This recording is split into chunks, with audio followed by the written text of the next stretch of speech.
Shalom Bapak Ibu Saudara-saudara. Hari ini Sabtu 23 Mei 2020. Bacaan kronologis terambil dari Mazmur 108 hingga 110. Devosi dalam eksposisi Mazmur 110. Mengenal konsep Mesias Israel. Perhatikan Mazmur 110 ayat yang kelima. Tuhan ada di sebelah kananmu, ia meremukkan raja-raja pada hari murkanya. Saudara, Mazmur ini menunjuk satu sosok yang memiliki jabatan rangkap, yakni sebagai raja, ayat yang pertama sampai yang ketiga, sekaligus sebagai imam, ayat yang keempat hingga yang ketujuh. Dalam sejarah Israel, dua jabatan ini tidak pernah digabungkan. Raja Saul ditegur Samuel ketika mencoba bertindak sebagai imam mempersembahkan korban. 1 Samuel 13 ayat 9 sampai 14. Di tahun 140 sampai 37 sebelum Masehi, menjelang kedatangan Tuhan Yesus, dinasti Hasmonean yang memimpin Israel pernah mencoba menggabungkan jabatan raja dan imam ini, namun gagal karena ditentang para ahli Taurat. Lagi pula, bukankah raja yang dinantikan Israel harus berasal dari keturunan Daud yang adalah suku Yehuda, sementara jabatan imam berasal dari suku Lewi, khususnya imam besar haruslah dari keturunan Harun dari garis Imam Sadok. Nampaknya tidak mungkin. Raja imam inilah yang kemudian belakangan hari disebut sebagai Mesias. Mesias adalah raja dan imam yang ditunggu-tunggu oleh orang Israel, yang salah satu syaratnya terdapat pada Mazmur 110 ini. Dia adalah pribadi yang akan menegakkan kesejahteraan dan kekudusan Allah sebagai raja, sekaligus mewakili umat di hadapan Allah sebagai imam. Konsep Mesias makin kuat saat bangsa Israel dalam pembuangan. Tengah-tengah situasi yang tertindas, mereka mendambakan seorang raja yang adil, sekaligus imam yang bisa menegakkan hukum Taurat. Dan mereka percaya sang penyelamat inilah, atau sang Mesias inilah, yang akan diutus Tuhan untuk menyelamatkan Israel. Midrash Tehillim, salah satu targum dalam Yudaisme, mengaitkan bahwa raja dan imam ini haruslah sang Mesias yang diurapi Tuhan. Dan menjelang kedatangan Tuhan Yesus, pengharapan akan Mesias ini sudah sampai pada puncaknya. Mari kita melihat beberapa syarat dari Mazmur 110 mengenai siapakah Mesias ini. Mesias ini haruslah ditunjuk dan diangkat atau didudukkan dalam jabatan, ditahbiskan oleh Tuhan sendiri. Huruf besar semua, TUHN, bicara tentang Yahweh. Ayat yang pertama dikatakan, demikianlah firman Tuhan kepada Tuanku, duduklah di sebelah kananku. Ayat yang kedua, tongkat kekuatanmu akan diulurkan Tuhan dari Sion, memerintahlah di antara musuhmu.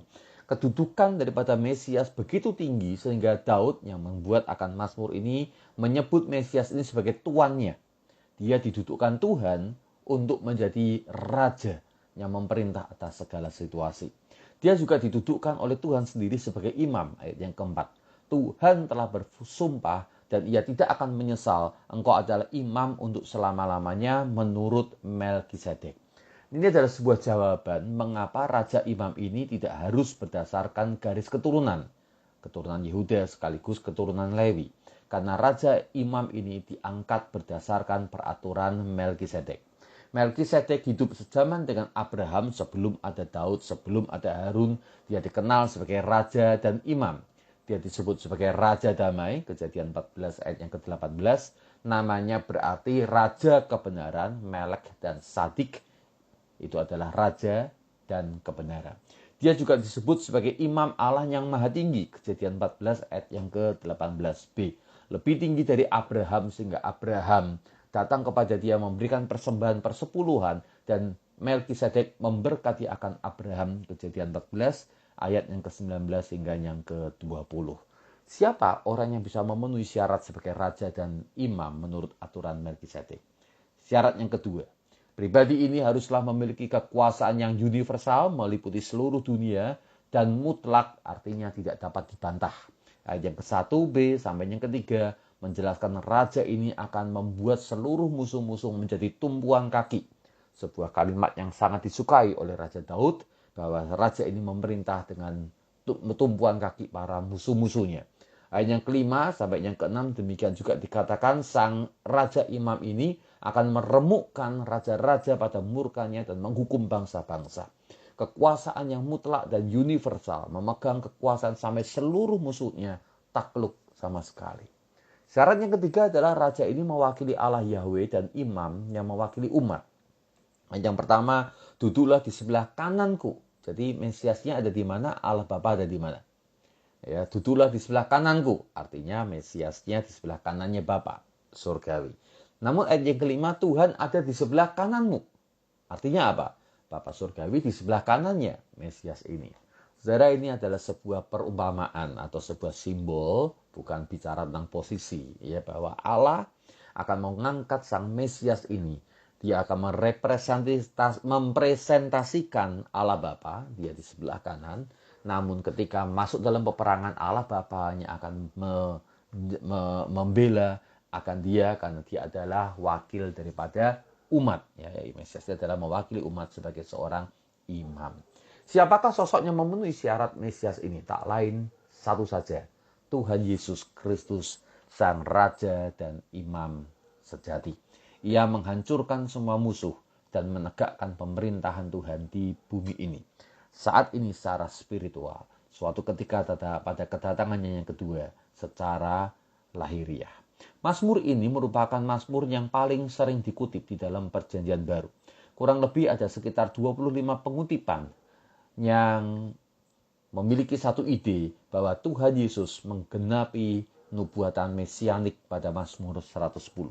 Yesus menerapkan Mazmur 110 ketika berdebat dengan orang-orang Yahudi, orang-orang Farisi yang mempertanyakan keilahiannya. Petrus menyinggung juga dalam khotbahnya di hari Pentakosta untuk menekankan Yesus adalah Tuhan semesta alam. Sebaliknya, di sisi lain, penulis Ibrani berkali-kali memakai Mazmur ini untuk menunjukkan keutamaan Kristus dan bagaimana dia menjadi imam besar kita menurut peraturan Melkisedek.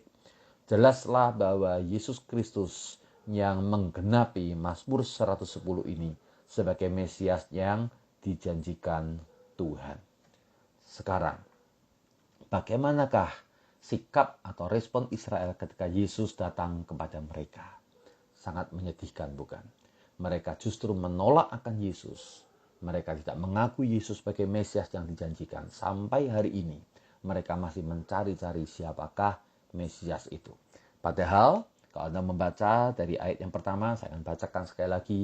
Mazmur Daud, demikianlah firman Tuhan kepada Tuanku. Saudara, kata demikianlah firman Tuhan adalah sebuah kata yang penting yang tidak muncul di dalam mazmur-mazmur yang lain. Kata demikianlah firman Tuhan disampaikan dengan sebuah otoritas kenabian bahwa Tuhan yang menyingkapkan, Tuhan yang mengatakan bahwa Mesias yang dijanjikan itu tergenapi di dalam diri Tuhan Yesus. Saya ingin kita berdoa untuk dua hal. Yang pertama, mari kita berdoa untuk bangsa Israel supaya mereka dicelikkan mata rohani mereka dan mereka boleh datang kepada Yesus Kristus, mengakui dia sebagai Mesias dan datang kepada Yesus untuk boleh menjadikan Tuhan dan Juru Selamat mereka. Yang kedua, tahukah saudara-saudara bahwa Rasul Petrus menyebut Anda dan saya sebagai imamat rajani. Raja dan imam itu saat ini di tengah-tengah dunia setelah Yesus naik ke surga dan sebelum ia datang kembali ke dunia, maka representasi raja dan imam itu adalah Anda dan saya.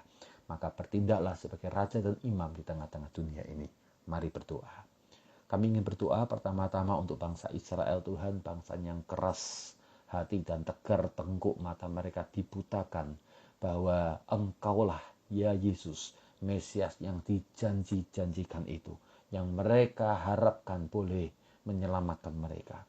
Kami berdoa ya Tuhan, biar kiranya pekabaran akan Injil-Mu boleh membukakan akan mata rohani daripada bangsa Israel untuk mengaku Engkau Yesus Kristus sebagai Tuhan dan Juru Selamat, Mesias yang dijanjikan itu. Kami juga berdoa untuk diri kami sebagai orang percaya, pakai kami sebagai imamat rajani yang menyatakan penyelamatan yang daripada Allah di tengah-tengah dunia ini.